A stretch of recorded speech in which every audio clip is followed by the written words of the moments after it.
नमस्कार दोस्तों,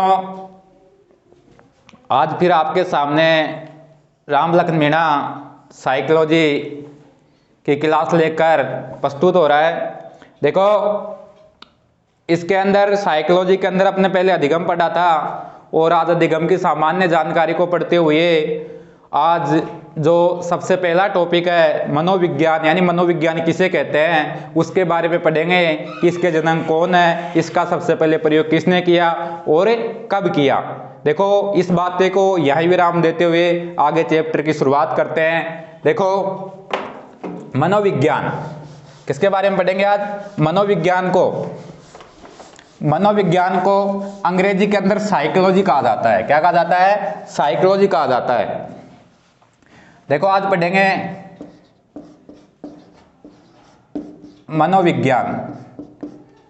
मनोविज्ञान को अंग्रेजी के अंदर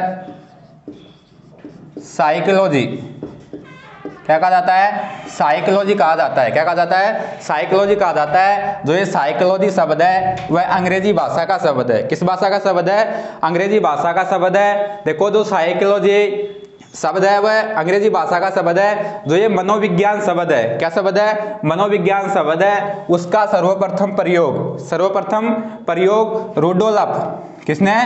रुडोल्फ गोयकल ने किया था। किसने किया था? रुडोल्फ गोयकल ने किया था और 1590 में किया गया था। जो रुडोल्फ गोयकल थे उन्होंने 1590 में एक पुस्तक लिखी थी। क्या लिखी थी? पुस्तक लिखी थी। उसका नाम था साइकोलॉजिया। क्या नाम था? साइकोलॉजिया, यानी साइकोलॉजिया। तो ये साइकोलॉजिया है वह ग्रीक भाषा का शब्द है। किस भाषा का शब्द है? ग्रीक भाषा का शब्द। अगर आपको क्वेश्चन पूछा जाए कि साइकोलॉजी किस भाषा का शब्द है, तो साइकोलॉजी अंग्रेजी भाषा का शब्द है। जो साइकोलॉजी की जो उत्पत्ति हुई है वह कौन सी भाषा से हुई है? ग्रीक भाषा या लैटिन भाषा। कौन सी भाषा? ग्रीक भाषा या लैटिन भाषा। अगर ऑप्शन के अंदर आपको लैटिन और ग्रीक दोनों मिलती है तो आपको ग्रीक भाषा करनी है। अगर आपको ऑप्शन के अंदर ग्रीक नहीं मिलती है तो फिर आपको लैटिन भाषा करनी है। देखो, जो ये साइकोलॉजी शब्द है वह दो शब्दों से मिलकर बना हुआ है। कितने शब्दों से? दो शब्दों से मिलकर बना हुआ है। Psyche plus longus. क्या बना हुआ है? Psyche plus longus. साइके plus longus. एक और शब्द बनता है इससे, साइके प्लस लॉन्गस। इसके अंदर ये दोनों सही है, साइके प्लस लॉन्गस। यानी साइकोलॉजी शब्द दो शब्दों से मिलकर बना हुआ है, psyche plus longus, साइके plus longus. जो इनका अर्थ होता है, साइकी प्लस लॉन्गस का अर्थ होता है आत्मा। क्या होता है? आत्मा। यानी साइकी का मतलब आत्मा और लॉन्गस का मतलब विज्ञान। साइकी का मतलब भी इसके अंदर आत्मा होता है और इसके अंदर भी क्या होता है? विज्ञान होता है। तो मनोविज्ञान को सर्वप्रथम आत्मा का विज्ञान कहने लगे। क्या कहने लगे? आत्मा का विज्ञान कहने लगे। एक बार वापस देखो कि जो मनोविज्ञान है उसको अंग्रेजी में साइकोलॉजी कहा जाता है। जो साइकोलॉजी अंग्रेजी भाषा का शब्द है। जो मनोविज्ञान शब्द है उसका सर्वप्रथम प्रयोग रुडोल्फ गोयल ने किया था, 1590 में किया था। जो रुडोल्फ गोयल थे उन्होंने एक पुस्तक लिखी थी साइकोलॉजिया। वह साइकोलॉजिया शब्द की उत्पत्ति ग्रीक भाषा या लैटिन भाषा से हुई है। जो साइकी प्लस लॉन्गस प्लस इसका जो शाब्दिक अर्थ होता है वह आत्मा होता है। यानी जो साइकी का मतलब होता है वह आत्मा होता है और जो लॉन्गस का मतलब होता है वह विज्ञान होता है। क्योंकि अगर ऑप्शन के अंदर दोनों दे रखा है तो आपको ऑप्शन एक और दोनों सही करने हैं, क्योंकि साइके प्लस लॉन्गस भी होता है और साइकी प्लस लॉन्गस भी होता है। देखो, मनोविज्ञान को सर्वप्रथम आत्मा का विज्ञान कहा गया। किसका कहा गया? आत्मा का विज्ञान। देखो, मनोविज्ञान की जो शाखा थी वह जो ग्रंथ था वह दर्शन शास्त्र था। कहा था? दर्शन शास्त्र था। मनोविज्ञान को मनोविज्ञान को सबसे पहले दर्शन शास्त्र से अलग विलियम हुंड ने किया था। किसने किया था? विलियम हुंड ने किया था। देखो, जो मनोविज्ञान का जो ग्रंथ माना जाता है, जो मनोविज्ञान का ग्रंथ माना जाता है वह दर्शन शास्त्र को माना जाता है। किसको माना जाता है? दर्शन शास्त्र को माना जाता है। देखो, दर्शन शास्त्र किसे कहते हैं? यानी दर्शन शास्त्र किसे कहते हैं? जिस शास्त्र में हम देखकर ज्ञान ग्रहण करते हैं, यानी जिस शास्त्र को देखकर हम ज्ञान ग्रहण करते हैं उसको दर्शन शास्त्र कहते हैं। अब आता है मनोविज्ञान किसे कहते हैं? मनोविज्ञान किसे कहते हैं? यानी किसी भी विषय वस्तु को देखकर, किसी भी विषय वस्तु को देखकर हमारे मन में विचार आना मनोविज्ञान कहलाता है। देखो, मनोविज्ञान को सबसे पहले आत्मा का विज्ञान कहा गया। क्या कहा गया? आत्मा का विज्ञान कहा गया। फिर मन या मस्तिष्क का विज्ञान कहा गया। दूसरे नंबर पर मन या मस्तिष्क का विज्ञान कहा गया। फिर तीसरे नंबर पर चेतना का विज्ञान। फिर कहा गया व्यवहार का विज्ञान। चौथे नंबर पर कहा गया व्यवहार का विज्ञान। और वर्तमान में भी मनोविज्ञान को व्यवहार का विज्ञान कहा जाता है। यानी मनोविज्ञान को सबसे पहले आत्मा का विज्ञान, और आत्मा का विज्ञान कहने के बाद मन या मस्तिष्क का विज्ञान, फिर कहा गया चेतना का विज्ञान, फिर कहा गया व्यवहार का विज्ञान। ये अभी भी वर्तमान में मनोविज्ञान को व्यवहार का विज्ञान कहा जाता है। देखो, देखते हैं कि आत्मा का विज्ञान किसने कहा, मन का मस्तिष्क किसने कहा, और चेतना का विज्ञान किसने कहा, और व्यवहार का विज्ञान किसने कहा।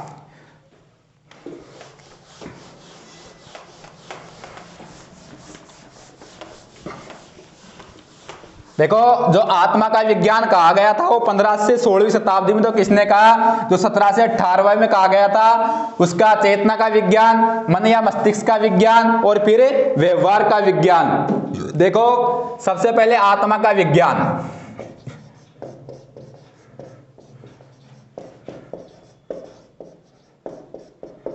आत्मा का विज्ञान, जो आत्मा का विज्ञान कहा गया था वह 15 से 16वीं शताब्दी में, 15 से 16वीं शताब्दी में। और किसने कहा था? इसने कहा था अरस्तु, डेकार्ट, प्लेटो और रेविनी। किसने कहा था? यानी आत्मा का विज्ञान 15वीं और 16वीं शताब्दी में मनोविज्ञान को आत्मा का विज्ञान कहा गया था, जो अरस्तु, डेकार्ट, प्लेटो और रेविनी ने कहा था। लेकिन उन्होंने कहा कि आत्मा का व्यवहार से कोई मतलब नहीं रहता है। इस कारण से इस आत्मा की परिभाषा को उन्होंने क्या कर दिया? रद्द कर दिया गया। फिर कहने लगे कि इसको मन और मस्तिष्क का विज्ञान कहा। किसका विज्ञान कहा? मन या मस्तिष्क का विज्ञान। मन या मस्तिष्क का विज्ञान। जो मन या मस्तिष्क का विज्ञान कहा गया था वह 16 से 17वीं शताब्दी में, 16 से 17वीं शताब्दी में इसने कहा था जॉन लॉक और पोम्पलोजी। जॉन लॉक और पोम्पलोजी। इसके बाद में फिर कहा गया चेतना का विज्ञान। चेतना का विज्ञान, तो चेतना का विज्ञान कहा गया था वह 17 से 18वीं शताब्दी, यानी 18 से 19वीं शताब्दी, 18 से 19वीं शताब्दी में कहा गया था। 18 से 19वीं शताब्दी में इसने कहा था विलियम जेम्स, यानी विलियम हुंड और विलियम जेम्स, विलियम जेम्स और चैडविक और टिचनर ने कहा था। टिचनर ने कहा था। इसके बाद आता व्यवहार का विज्ञान। किसका? व्यवहार का विज्ञान। व्यवहार का विज्ञान कहा था, वह कहा था वाटसन। किसने कहा था? वाटसन, स्किनर और वुडवर्थ। इन तीनों ने क्या कहा था? व्यवहार को विज्ञान कहा था। किसने कहा था? वाटसन और स्किनर और वुडवर्थ ने। एक बार इसको वापस देखते हैं कि मनोविज्ञान को सर्वप्रथम आत्मा का विज्ञान कहा गया। कब कहा गया? 15 से लेकर 16वीं शताब्दी तक। किसने कहा? इस वैज्ञानिकों का क्या नाम है? अरस्तु, देकार्त, प्लेटो और रेविनी। इन तीनों का नाम फिर दूसरी बार, क्योंकि इस परिभाषा को रद्द करने के बाद कहा गया मन या मस्तिष्क का विज्ञान। मन और मस्तिष्क का विज्ञान कब कहा गया? 16 से लेकर 17वीं शताब्दी में। किसने कहा? जॉन लॉक और पोम्पलोजी ने। जॉन लॉक और पोम्पलोजी ने कहा। फिर कहा गया चेतना का विज्ञान। किसका कहा गया? चेतना का विज्ञान। कब कहा गया? 18वीं शताब्दी व 19वीं शताब्दी में। यानी 18वीं शताब्दी व 19वीं शताब्दी में किसने कहा? विलियम हुंड। कौन है? विलियम हुंड और विलियम जेम्स और चैडविक और टिचनर। फिर कहा गया उसको चेतना का विज्ञान के बाद में फिर कहा गया व्यवहार का विज्ञान। जो व्यवहार का विज्ञान कहा था वो वाटसन, स्किनर और वुडवर्थ थे। कौन कौन थे? वाटसन, स्किनर और वुडवर्थ थे। अब देखो मनोविज्ञान को, आप ही देखो लिख लो, मनोविज्ञान को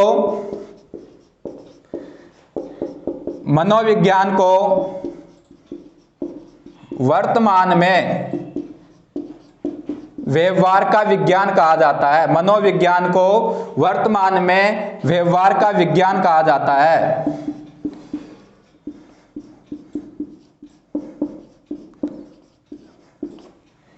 व्यवहारवाद का विज्ञान कहा जाता है। देखो अभी इन परिभाषाओं को आगे बढ़ाते हुए पढ़ते हैं कि जो मनोविज्ञान की जो प्रथम प्रयोगशाला खोली गई थी, क्या खोली गई थी? प्रथम प्रयोगशाला खोली गई थी वह जर्मनी के लिप्जिंग शहर के, कहां खोली गई थी? जर्मनी के लिप्जिंग शहर के कार्ल मार्क्स विश्वविद्यालय में खोली गई थी, जिसका भी नाम बदलकर कार्नेल विल्स कर दिया गया है।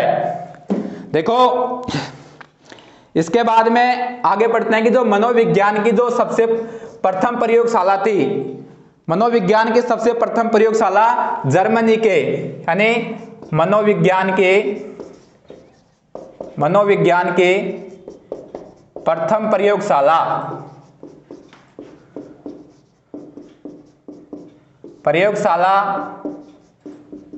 जर्मनी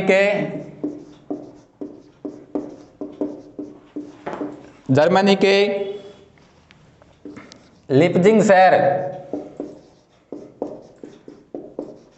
कार्ल मार्क्स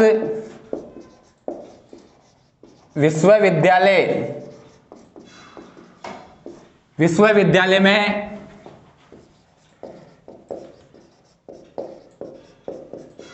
खोली गई थी। वर्तमान में इस विद्यालय का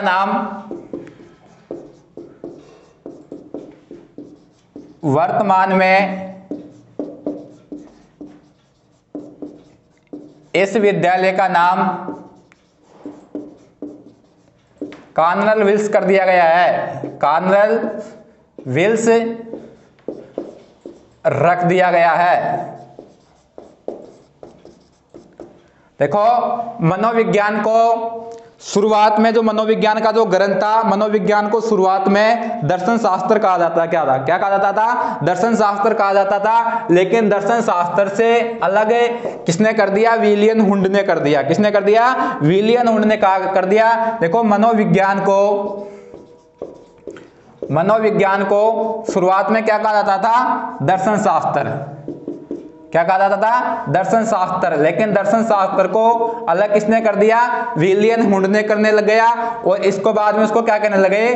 प्रयोगशाला। क्या? प्रयोगशाला। तो अपन कह सकते हैं कि जो प्रयोगात्मक के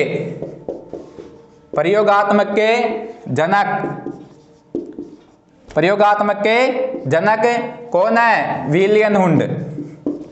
कौन है? विलियम हुंड। जो ये विलियम हुंड थे, उन्होंने जो बुद्धि था, बुद्धि शब्द का सर्वप्रथम प्रयोग भी किसने किया था? विलियम हुंड ने किया था। आप लिख सकते हो कि बुद्धि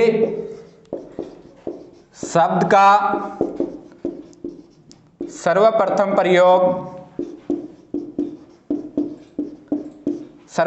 प्रयोग विलियम हुंड ने किया था।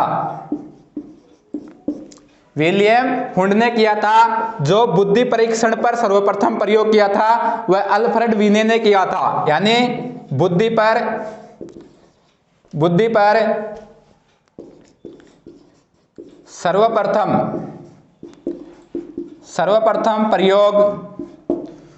सर्वप्रथम प्रयोग अल्फ्रेड वीने ने किया था। अल्फ्रेड वीने ने किया था। कब किया था? 1905 में। कितने प्रश्नों के साथ? 30 प्रश्नों के साथ।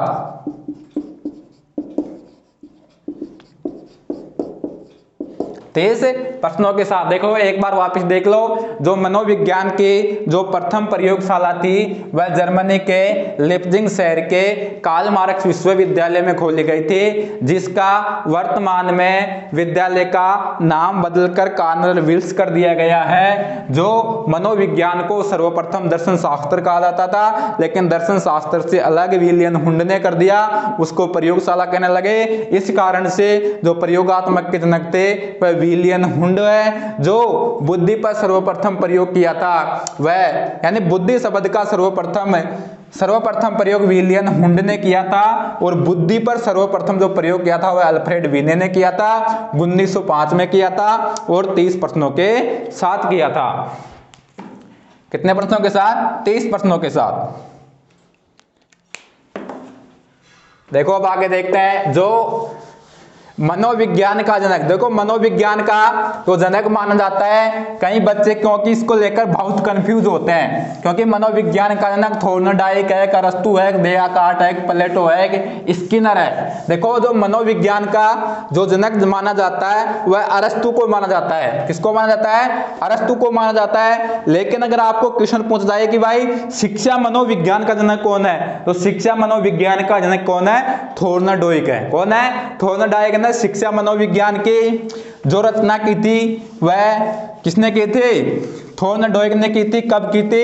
ये 1903 में की थी। देखो अब इस प्रक्रिया को आगे बढ़ाते हुए देखो किस प्रकार उसने 1903 में किस प्रकार उसने रचना किया, पढ़ते हैं उसके बारे में। पहले लिख लो जो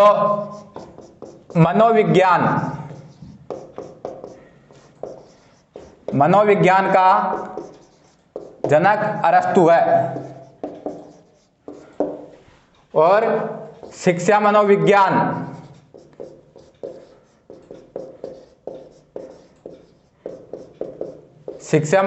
का जनक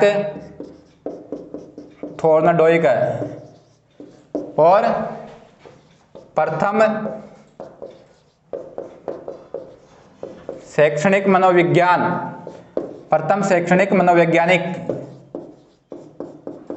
मनोविज्ञान कौन है? थॉर्नडाइक। अब पढ़ते हैं इनकी परिभाषाओं की बात। किसकी बात करते हैं? परिभाषाओं की बात।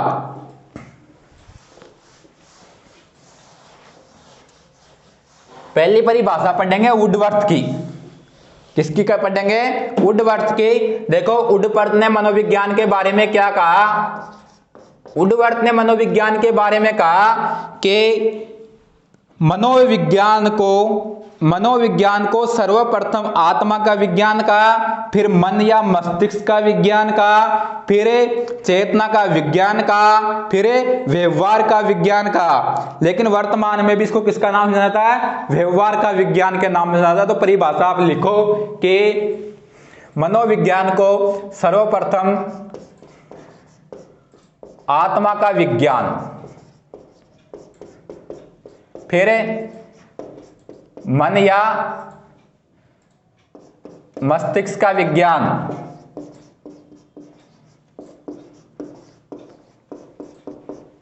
फिर चेतना का विज्ञान, और वर्तमान में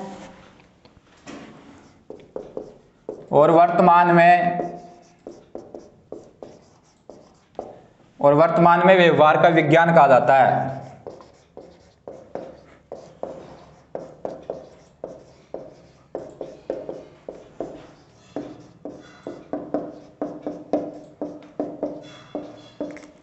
देखो, वुडवर्थ ने कहा कि मनोविज्ञान को सर्वप्रथम आत्मा का विज्ञान कहा, फिर मन या मस्तिष्क का विज्ञान कहा, फिर चेतना का विज्ञान कहा, और वर्तमान में किसके नाम जाता है? व्यवहार के विज्ञान के नाम से जाना जाता है। आप पढ़ेंगे परिभाषा। एक और वैज्ञानिक है, उसका नाम है करो एंड करो। करो एंड करो से पहले पढ़ लेते हैं अपन स्किनर की। स्किनर की परिभाषा क्या है कि मनोविज्ञान मानव व्यवहार की आधारभूत इकाई है। मनोविज्ञान मानव व्यवहार की आधारभूत इकाई है, यानी मनोविज्ञान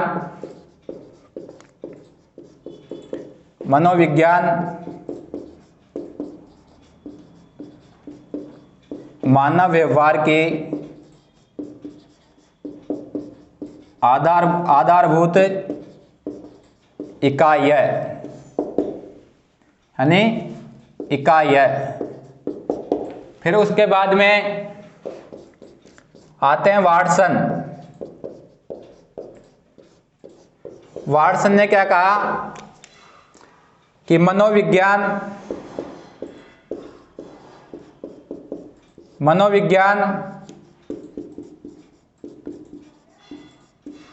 मानव व्यवहार के सकारात्मक विज्ञान है। मनोविज्ञान मानव व्यवहार की सकारात्मक विज्ञान है। फिर कहा करो एंड करो। करो एंड करो ने क्या कहा कि एक क्षण में सुख दुख का अनुभव करने की प्रक्रिया मनोविज्ञान कहलाती है। एक क्षण में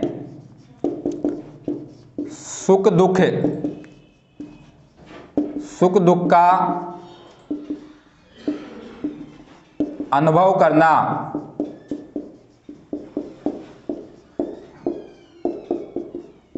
मनोविज्ञान कहलाती है। यानी एक क्षण भर में सुख दुख का अनुभव करना मनोविज्ञान कहलाती है। कितनी परिभाषा हो गई? 4 परिभाषा हो गई। पहली परिभाषा मैंने क्या बताई कि वुडवर्थ ने कहा कि मनोविज्ञान को सर्वप्रथम आत्मा का विज्ञान, मन या मस्तिष्क का विज्ञान, चेतना का विज्ञान और वर्तमान में व्यवहार का विज्ञान कहा जाता है। फिर स्किनर ने क्या कहा कि मनोविज्ञान को मानव व्यवहार की आधारभूत इकाई मानी जाती है, आधारभूत इकाई है। फिर वाटसन ने क्या कहा कि मनोविज्ञान मानव व्यवहार की सकारात्मक विज्ञान है। फिर करो एंड करो ने क्या कहा कि एक क्षण में सुख दुख का अनुभव करना मनोविज्ञान कहलाते हैं। आप पढ़ते हैं मनोविज्ञान की विशेषताएं।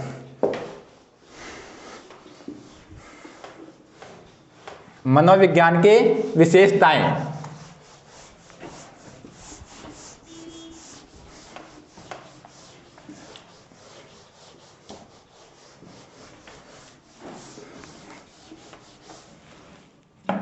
जो देखो मनोविज्ञान की विशेषता,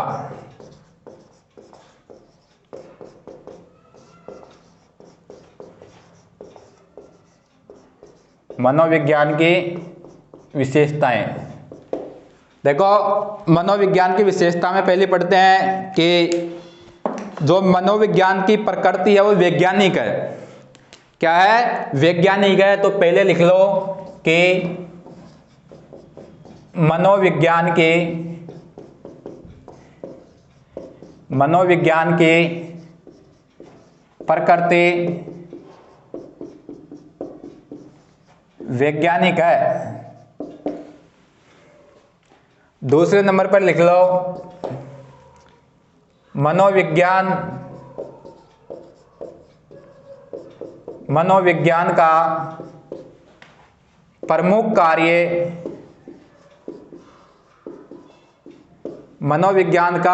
कार्य मानव व्यवहार में मानव व्यवहार में परिवर्तन करना है। तीसरी लिख लो कि मनोविज्ञान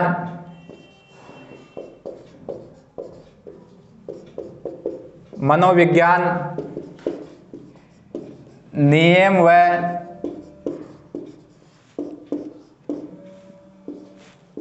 व सिद्धांतों की सार्वभौमिक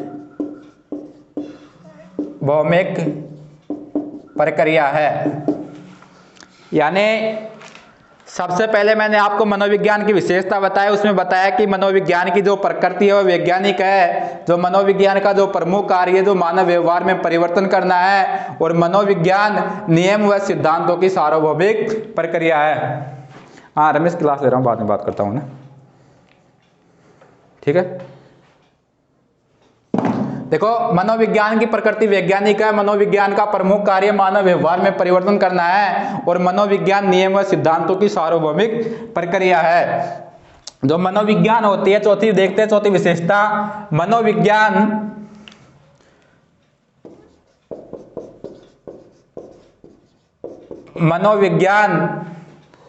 व्यक्ति के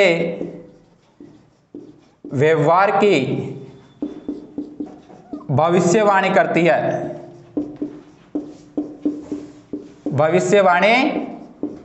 है। जो पांचवी विशेषता पढ़ेंगे, वह पांचवी विशेषता है कि जो मनोविज्ञान है वह बालक बालिकाओं का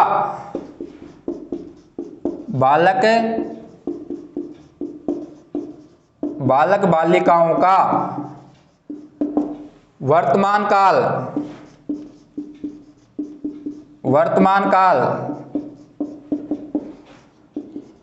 भूतकाल और भविष्यति काल, तीनों कालों का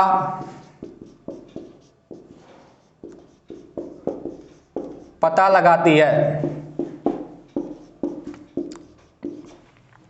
यानी पहली जो परिभाषा पढ़ी थी वह थी कि मनोविज्ञान की प्रकृति वैज्ञानिक होती है, मनोविज्ञान का प्रमुख कार्य मानव व्यवहार में परिवर्तन करना होता है, मनोविज्ञान नियम व सिद्धांतों की सार्वभौमिक प्रक्रिया है, मनोविज्ञान व्यक्ति के व्यवहार की भविष्यवाणी करती है, और जो मनोविज्ञान वह बालिकाओं को वर्तमान, भूतकाल और भविष्यकाल तीनों कालों का पता लगाती है। अब इसके बाद में देखो, जो मनोविज्ञान थी वह आपके पूरी हो गई। आप पढ़ेंगे शिक्षा के बारे में। किसके बारे में? शिक्षा के बारे में।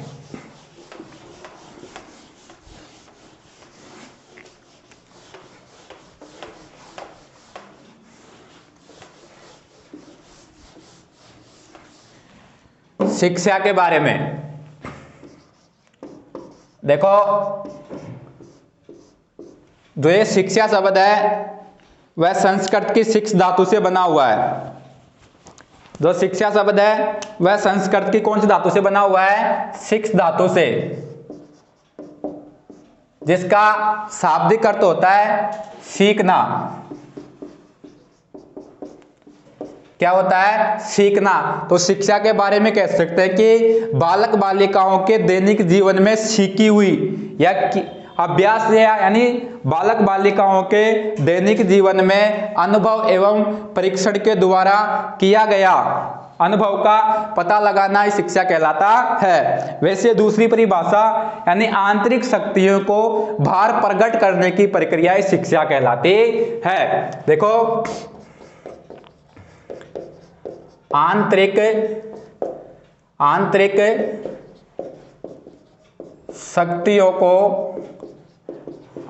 शक्तियों को बाहर प्रकट करने की प्रक्रिया शिक्षा कहलाती है।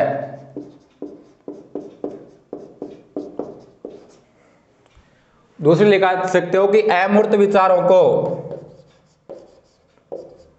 अमूर्त विचारों को प्रकट करना, प्रकट करना शिक्षा कहलाती है।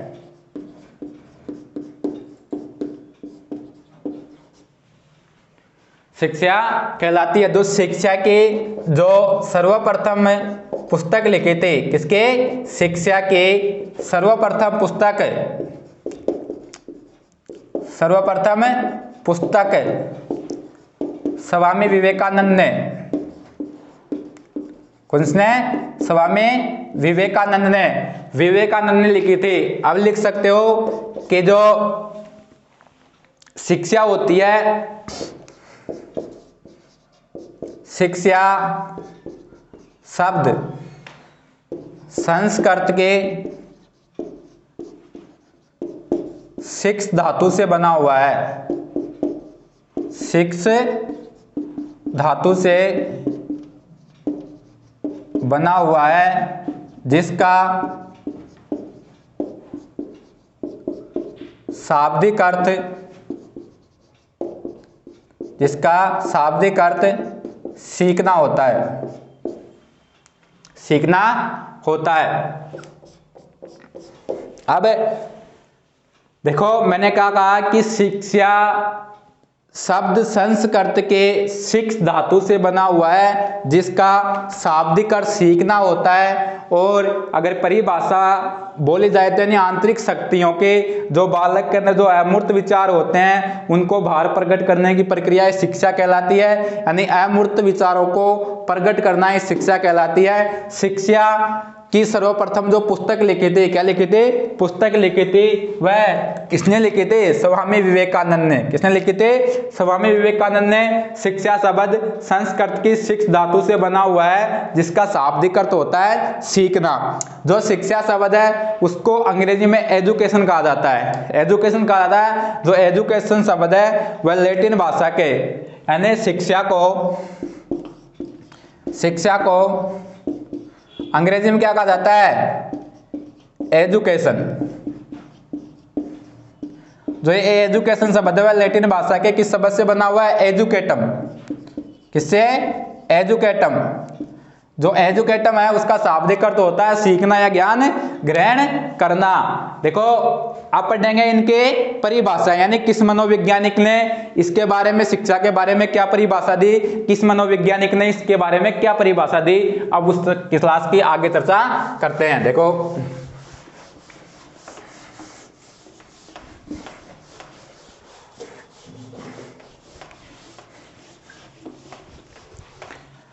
अब इसके अंदर सबसे पहले जो परिभाषा पढ़ेंगे वह किसकी पढ़ेंगे?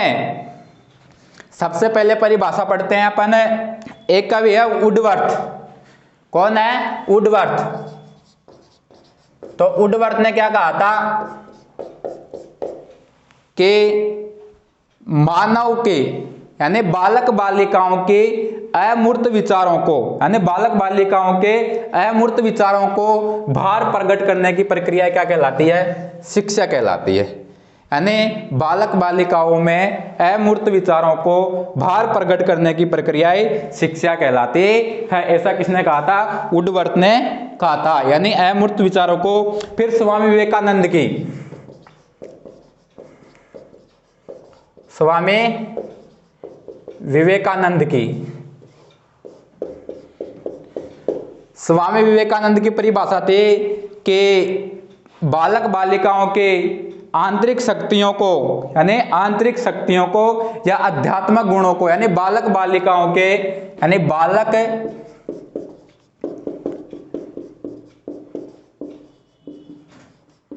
बालक बालिकाओं के आध्यात्मिक गुणों को, बालक बालिकाओं के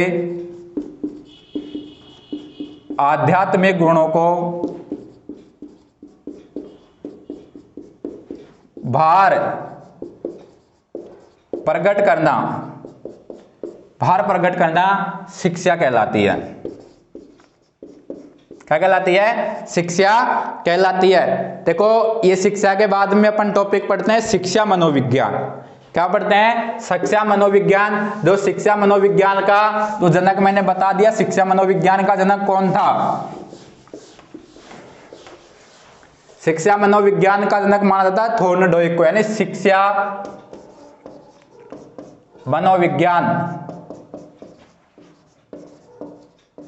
शिक्षा मनोविज्ञान।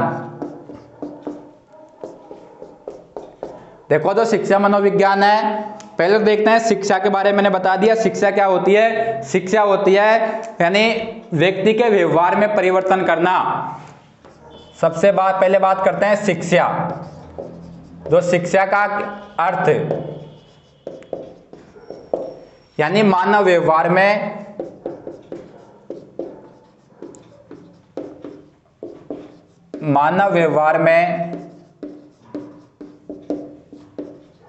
परिवर्तन करना, मानव व्यवहार में परिवर्तन करना।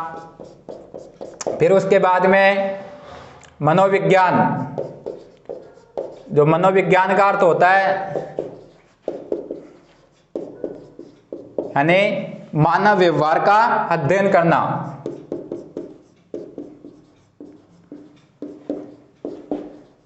मानव व्यवहार का अध्ययन करना यानी मानव व्यवहार का अध्ययन करना शिक्षा मनोविज्ञान कहलाती है। मानव व्यवहार में परिवर्तन करना शिक्षा कहलाती है और मानव व्यवहार का अध्ययन करना शिक्षा मनोविज्ञान कहलाती है। देखो एक प्रकृतिवाद के जनक माने जाते हैं रूसो, यानी प्रकृतिवाद का जनक। प्रकृतिवाद के जनक किसको माना जाता है? रूसो को। किसको माना जाता है? रूसो को। जो प्रकृतिवाद का जनक जो रूसो को माना जाता है, रूसो ने ये कहा था कि बालक एक पुस्तक के समान होता है। किसके समान होता है? पुस्तक के समान होता है, जो सभी शिक्षक उसका क्या करते हैं? अध्ययन करते हैं। यानी बालक एक पुस्तक के समान होता है और सभी शिक्षक उसका क्या करते हैं? अध्ययन करते हैं। तो इसको लिख लो, यानी बालक एक पुस्तक के समान होता है, सभी शिक्षक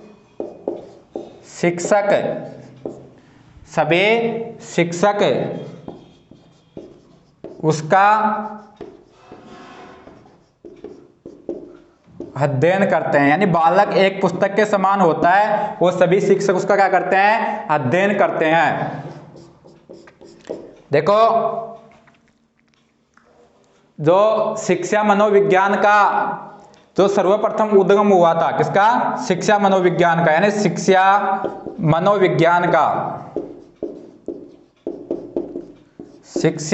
मनोविज्ञान का उद्भव कब हुआ था? 1900 में। कब हुआ था? 1900 में हुआ था। और जो शिक्षा मनोविज्ञान की रचना की थी, शिक्षा मनोविज्ञान की रचना 1903 में की थी। किसने की थी? थॉर्नडाइक ने की थी। किसने की थी? थॉर्नडाइक ने की थी। अब इसके बाद में शिक्षा मनोविज्ञान की रचना 1903 में थॉर्नडाइक ने की थी। जो शिक्षा मनोविज्ञान का उद्गम हुआ था वह 1900 में हुआ था। जो शिक्षा मनोविज्ञान का जो वास्तविक रूप आया था, शिक्षा मनोविज्ञान का वास्तविक स्वरूप कब आया था? 1920 में। किसने दिया था? वाटसन और स्किनर। यानी मनोविज्ञान का जो उद्गम हुआ था वह 1900 में हुआ था। जो शिक्षा मनोविज्ञान की जो रचना की गई थी वह 1903 में की थी। किसने की थी? थॉर्नडाइक ने की थी। जो शिक्षा मनोविज्ञान का जो वास्तविक स्वरूप हुआ था वह 1920 में हुआ था। वह किसने किया था? वाटसन व स्किनर ने किया था। अब इसके बारे में पढ़ते हैं आगे।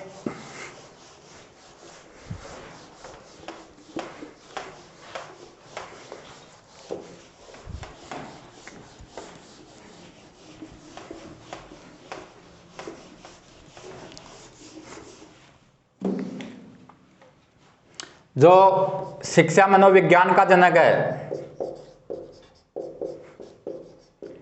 शिक्षा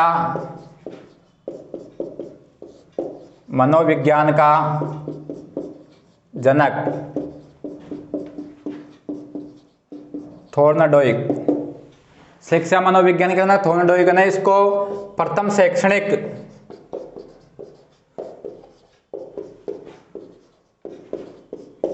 शैक्षणिक मनोवैज्ञानिक,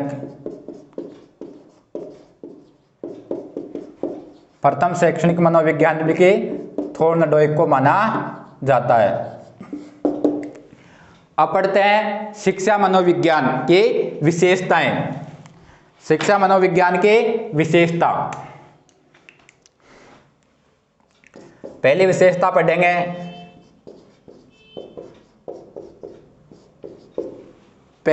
पढ़ेंगे कि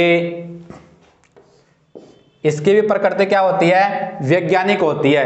यानी शिक्षा मनोविज्ञान की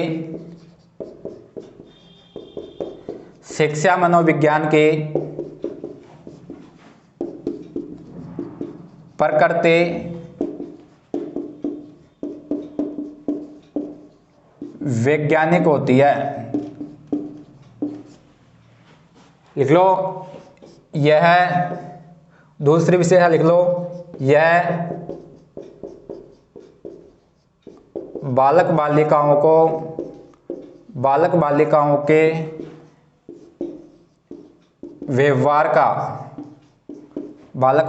के व्यवहार का अध्ययन करती है।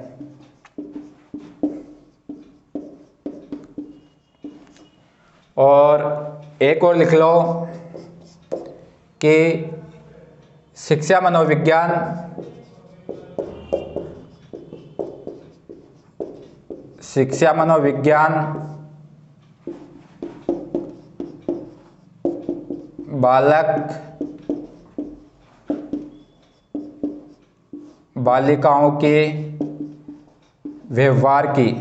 बालिकाओं के व्यवहार की भविष्यवाणी करती है। यानी पहली मैंने विशेषता बताई कि शिक्षा मनोविज्ञान की प्रकृति वैज्ञानिक होती है। यह बालक बालिकाओं के व्यवहार का अध्ययन करती है और शिक्षा मनोविज्ञान बालक बालिकाओं का व्यवहार की भविष्यवाणी करती है। ये क्या हो गई? परिभाषा हो गई। देखो, जो मैंने शुरुआत में बताया था उसको वापिस मैं आपको एक रिवीजन करवा देता हूँ, एक बार देख लो वापिस। यानी जो मनोविज्ञान थे उसको सर्वप्रथम क्या कहने लगे? साइकोलॉजी। यानी मनोविज्ञान को अंग्रेजी में साइकोलॉजी कहा जाता है। जो साइकोलॉजी शब्द है वह अंग्रेजी भाषा का शब्द है। जो साइकोलॉजी शब्द की जो उत्पत्ति हुई है वह लैटिन भाषा या ग्रीक भाषा से हुई है, जो दो शब्दों से मिलकर बना हुआ है। साइकोलॉजी, साइकी प्लस लॉन्गस या साइकिल प्लस लॉन्गस। इसको जो साइकी का अर्थ होता आत्मा, लॉन्गस का मतलब होता है विज्ञान। इस कारण से मनोविज्ञान को सर्वप्रथम आत्मा का विज्ञान कहा गया, फिर मन या मस्तिष्क का विज्ञान कहा गया, फिर चेतना का विज्ञान कहा गया, फिर व्यवहार का विज्ञान कहा गया और वर्तमान में भी किसका विज्ञान कहा जाता है? व्यवहार का विज्ञान कहा जाता है। और फिर पढ़े परिभाषाएं। फिर पहली बात वुडवर्थ की पढ़ी। वुडवर्थ ने कहा कि मनोविज्ञान को सर्वप्रथम आत्मा का विज्ञान, फिर मन या मस्तिष्क का विज्ञान, फिर चेतना का विज्ञान और वर्तमान में व्यवहार का विज्ञान कहा जाता है। उसके बाद में अपन ने परिभाषा पढ़ी स्किनर की। स्किनर ने कहा इसके अंदर ने कहा कि मानव यानी मनोविज्ञान मानव व्यवहार की आधारभूत इकाई है। फिर उसके बाद में अपन ने परिभाषा पढ़ी वाटसन के, जो वाटसन ने कहा कि मनोविज्ञान मानव व्यवहार की सकारात्मक विज्ञान है। फिर परिभाषा पढ़ी करो एंड करो के, करो एंड करो ने कहा कि 20वीं शताब्दी होती है वह बालक की शताब्दी होती है। उसके बाद में अपन ने की परिभाषा वो विशेषताओं की बात, जो पहली विशेषता हमने पढ़ाए थे वह पहली विशेषता थी कि मनोविज्ञान के जो प्रकृति होती है वैज्ञानिक होती है, जो मनोविज्ञान होती है वह मानव व्यवहार का अध्ययन करती है और उसमें क्या करती है, परिवर्तन करती है। मनोविज्ञान बालक बालिकाओं के व्यवहार क्या करती है, भविष्यवाणी करती है। ये मनोविज्ञान नियम व सिद्धांतों की सार्वभौमिक होती है और यह जो मनोविज्ञान है वह वर्तमान काल, भूतकाल और भविष्य काल की क्या करती है, भविष्यवाणी करती है। उसके बाद में शिक्षा, मैंने शिक्षा को बताया कि शिक्षा को अंग्रेजी में एजुकेशन कहा जाता है, जो एजुकेशन लैटिन भाषा के एजुकेटम शब्द से बना हुआ है जिसका शाब्दिक अर्थ होता है ज्ञान ग्रहण करना। वैसे अगर संस्कृत की बात करें तो शिक्षा शब्द संस्कृत की शिक्ष धातु से बना हुआ है जिसका शाब्दिक अर्थ होता है सीखना। क्या होता है, सीखना होता है। उसके बाद में जो शिक्षा की सर्वप्रथम पुस्तक लिखी थी वह स्वामी विवेकानंद ने लिखी थी। उन्होंने कहा था कि बालक बालिकाओं के आंतरिक यानी बालक बालिकाओं की आध्यात्मिक गुणों का विकास करना है क्या कहलाता है, शिक्षा कहलाता है। यानी आंतरिक शक्तियों को बाहर प्रकट करने की प्रक्रिया शिक्षा कहलाती है। फिर एक ने कहा था कि एक क्षण में सुख दुख का अनुभव करना है शिक्षा कहलाती है। फिर उसके बाद में जो मनोवैज्ञानिक थे कौन, करो एंड करो ने कहा था कि 20 शताब्दी किसकी शताब्दी होती है, बालक की शताब्दी होती है। अब इसके बाद में जो आगे की क्लास जो आपका टॉपिक रह रहा है कौन सा, अधिगम, जो अधिगम में 1-2 दिन की क्लास हो रहा है उसको पूरा कर देंगे। अब आगे की क्लास में आगे चर्चा करेंगे। आज के लिए इतना ही, धन्यवाद। क्योंकि जो पढ़ाया उसको आप घर जाके पढ़ा करो और ध्यान में दिया करो। जो लिखवाया वह आप बहुत दिनों से कह रहे थे कि सर हमारे को मनोविज्ञान नहीं पढ़ाई, शिक्षा नहीं पढ़ाई और शिक्षा मनोविज्ञान नहीं पढ़ाई।